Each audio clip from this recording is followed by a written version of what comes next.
कथा कुछ इस प्रकार से है भक्तों। एक समय एक महर्षि हुए जिनका नाम था महर्षि च्यवन। उनका ही पुत्र था मदासुर।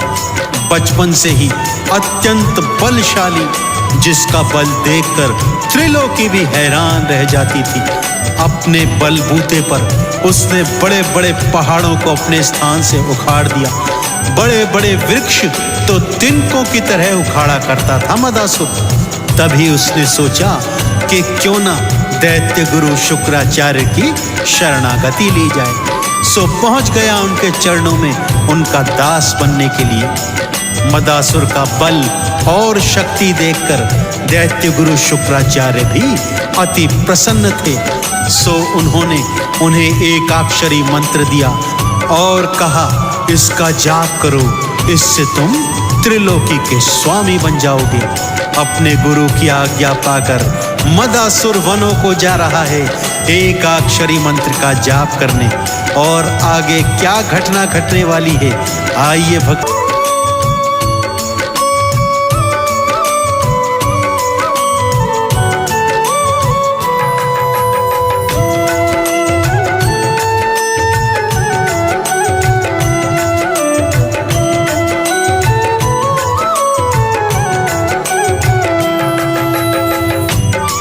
एकाक्षरी मंत्र ह्रीम का ऐसा घनघोर जाप किया भक्तों उसने कि उसके सारे शरीर पर मिट्टी जम गई, जिस पर चींटियों और दीमकों ने अपनी अपनी बांबियां बना ली। ऐसा घनघोर तप देखकर तीनों लोग थर थर कांपने लगे थे भक्तों। और मैया रानी, उन्हें तो ऐसे जाप पर प्रसन्न होना ही था। सो उन्होंने मदासुर को दर्शन दिए। मदासुर ने अजर अमर होने का वरदान मांगा, परंतु माता ने यह वरदान नहीं दिया, क्योंकि यह सृष्टि के नियमों के विरुद्ध था। तब उसने त्रिलोकी का विजेता होने का वरदान मांगा। सो माता ने तथास्तु कहकर यह वरदान उसकी झोली में डाल दिया। मैया का वरदान प्राप्त करते ही मदासुर ने तीनों लोकों पर अधिकार कर दिया। स्वर्ग को जीतकर इंद्रादि देवी देवताओं को स्वर्ग विहीन कर दिया। सभी देवी देवता सनत कुमार की शरण में आए, जहां उन्हें सनत कुमार ने बताया कि एक दंत स्वरूप की तपस्या कीजिए, केवल गजानन गणेश ही आपकी रक्षा कर सकते हैं।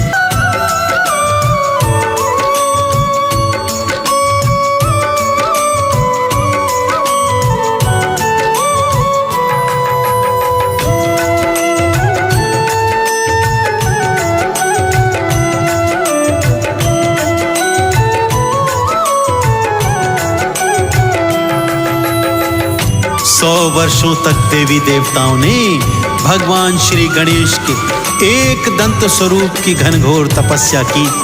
तब भगवान के एक दंत अवतार ने उन्हें दर्शन दिए और उन्हें अपनी शरण में आने का कारण पूछा। कातर स्वर में सभी देवी देवताओं ने मदासुर के आतंक के विषय में एक दंत भगवान को बताया और कहा, अब त्रिलोकी में केवल आप ही हमारी रक्षा कर सकते हैं प्रभु। श्री गणेश जी ने देवी देवताओं को ढाढ़स बंधवाया और आश्वासन दिया कि वो शीघ्र ही इस समस्या का समाधान करेंगे। सो अपने वाहन मूसे पर सवार होकर हाथ में कुठार, दंश और भाला लेकर भगवान एकदंत युद्ध भूमि में चले गए भक्तों। पहले तो मदासुर के सैनिक भगवान एकदंत के सन्मुख आए और कर्मों की गति पाते हुए उनके हाथों मारे गए। अब आगे क्या विधि का विधान।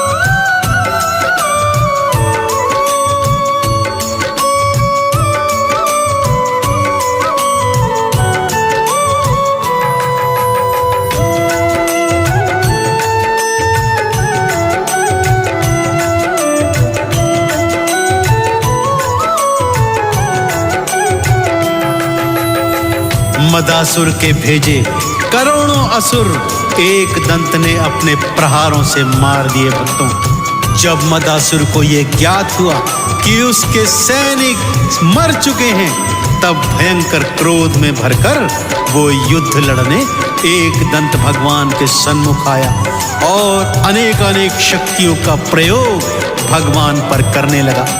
परंतु शक्तियां जिन चरणों की दासी हैं, वो भला एक दंत का क्या बिगाड़ सकती थी। मदासुर एक से एक शक्तियां चलाए जा रहा है और शक्तियां बजाय उनका अहित करने के उनके चरणों में समर्पित होती जा रही हैं। तब उसने अपना दिव्य धनुष निकाला और जैसे ही एक दंत पर प्रहार करने लगा, भगवान ने अपना पाश फेंककर उसका धनुष तोड़ दिया और उसे मूर्छित कर दिया। जब उसकी मूर्छा वापस आई, उसे ज्ञात हो गया कि वो एक दंत भगवान के सन्मुख टिक नहीं पाएगा। सो मूर्छा से बाहर आते ही भगवान एक दंत के चरणों में गिर गया और क्षमा प्रार्थना करने लगा। भगवान ने भी उसे क्षमा दान कर अपनी शरणागति उसे प्रदान की। मदासुर ने देवताओं का स्वर्ग उन्हें ससम्मान लौटा दिया और भगवान गणेश के चरणों में शपथ खाई कि वो अब सदा धर्म के पथ पर चलेगा। तो इस तरह भगवान एक दंत ने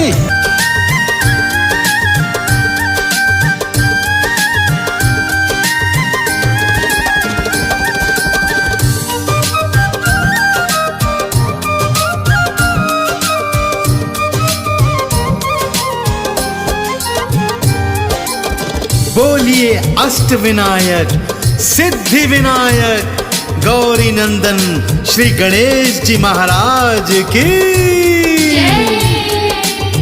भक्तजनों, भगवान श्री गणेश रिद्धि सिद्धि के दाता हैं, संकट मोचन है मेरे देवा गणेश, मंगल करता है, विघ्न हरता है।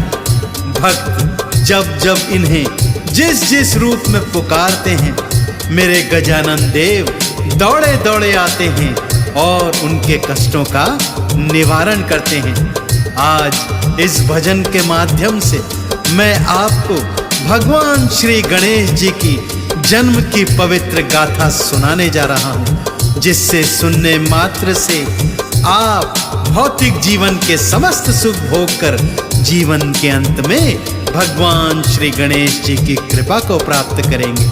तो आइए सुनते हैं गौरी नंदन देव गजानन की पावन जन्म कथा। एक बार फिर दोनों हाथ खोलकर जयकारा बोल दीजिए। बोलिए गौरी नंदन भगवान श्री गणेश जी की।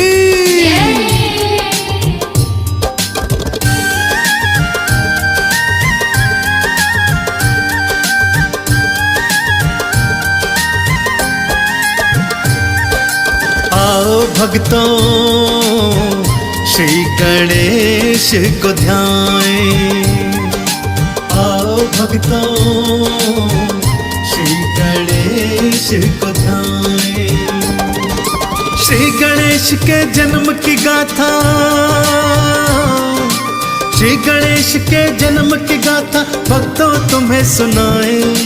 आओ भक्तों श्री गणेश को ध्याएं, आओ भक्तों श्री गणेश को ध्याएं।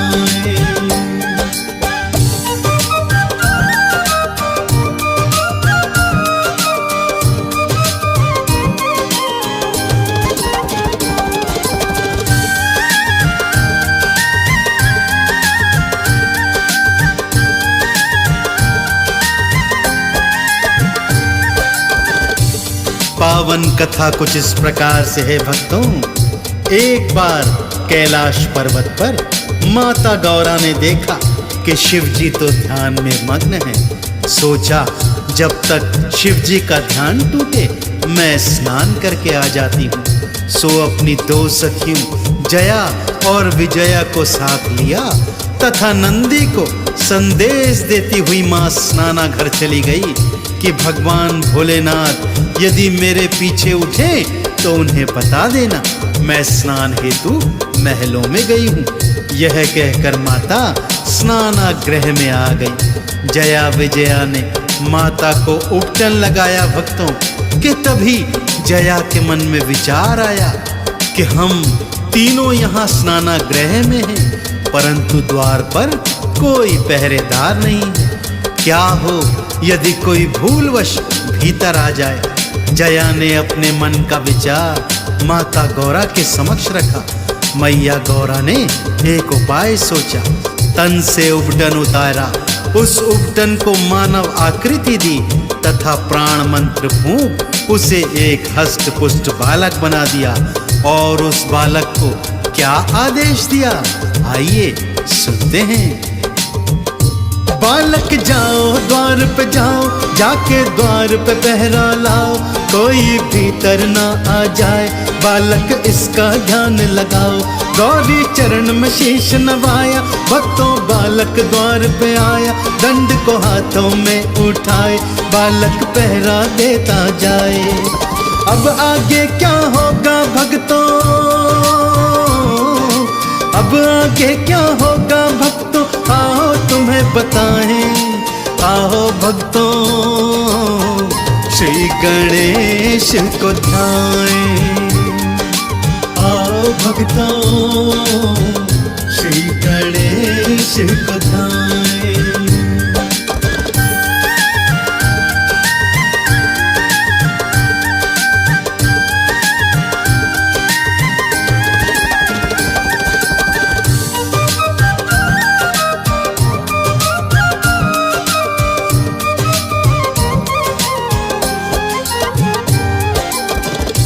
और इधर होनी अपना खेल रचा रही थी भक्तों। भगवान भोलेनाथ की तंद्रा टूटी। गौरा को इधर उधर ढूंढा तो पास नहीं पाया कि तभी नंदी ने संदेश दिया, प्रभु मैया स्नान हेतु महलों में गई है।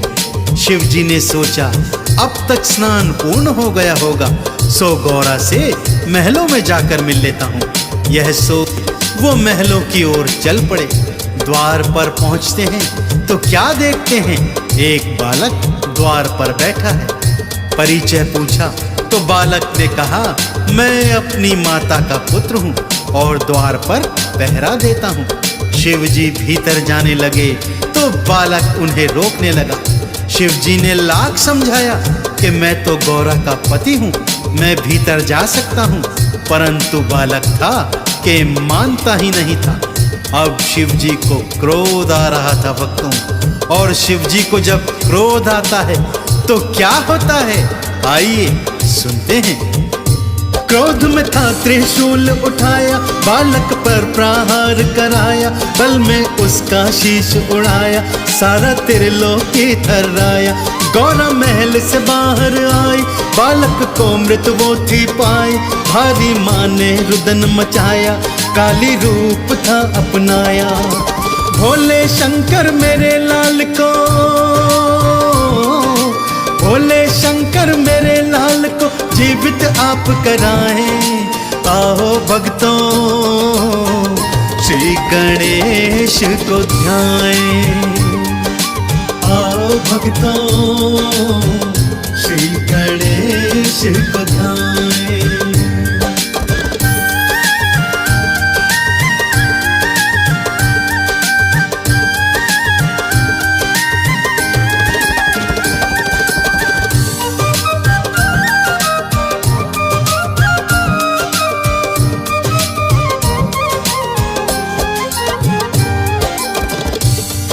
माँ गौरा का रौद्र रूप देखकर सब थर्रा गए भक्तों। शिव जी भी मन ही मन विचलित होने लगे कि गौरा को आखिर ये क्या हो गया है।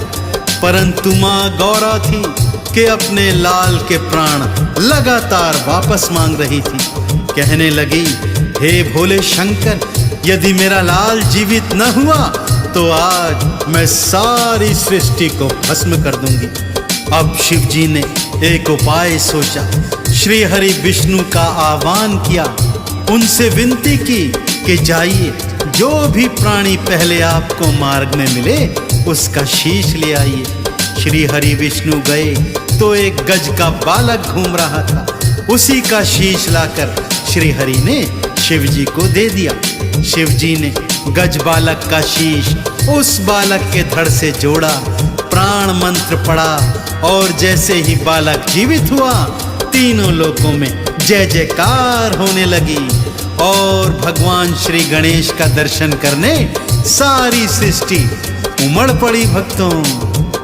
ब्रह्मा दर्शन को थे आए, वेदों का वो ज्ञान ले आए, श्री गणपति को वेद थमाए, शिव जी गणों का ईश बनाए, विष्णु जी ने चक्र सुदर्शन, लक्ष्मी जी ने सारा ही धन, वायु अग्नि शक्ति वारे, सारे बोल रहे जयकारे।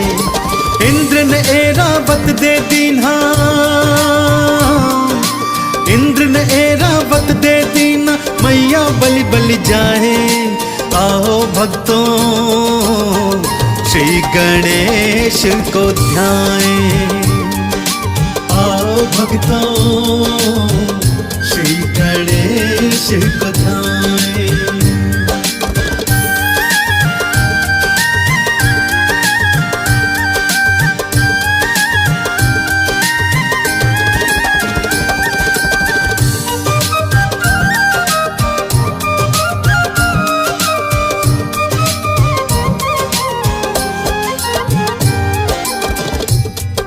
भगवान भोलेनाथ ने गणों का ईश बनाकर इनका नामकरण गणेश जी के नाम से किया।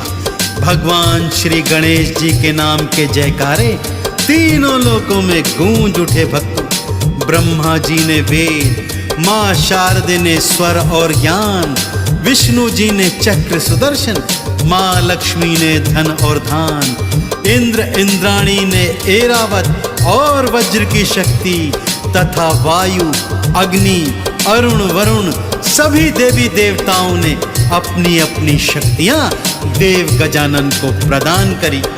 भगवान भोलेनाथ ने इन्हें प्रथम पूजनीय होने का आशीर्वाद भी दिया।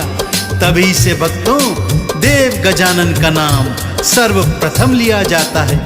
सबसे पहले इन्हीं का पूजन किया जाता है। इनके नाम के बिना कोई शुभ कार्य आरंभ नहीं हो सकता।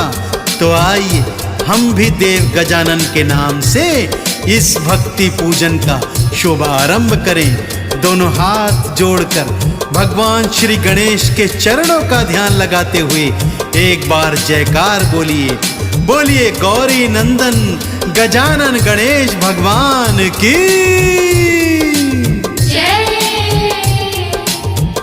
शिव जी प्रथम पूज्य बनवाए, मैया गौरा लाड लड़ाए, शिव गण झूमत नाचत जाए, गणपत की जयकार लगाए। जो भी गणपत नाम को गाते, आरती और चालीसा गाते, चंदन का जो तिलक लगाते, वो ही मुक्ति का फल पाते। गौरी नंदन भवसागर से, गौरी नंदन भवसागर से पल में पार लगाएं। आओ भक्तों श्री गणेश को ध्याएं, आओ भक्तों श्री गणेश को ध्याएं।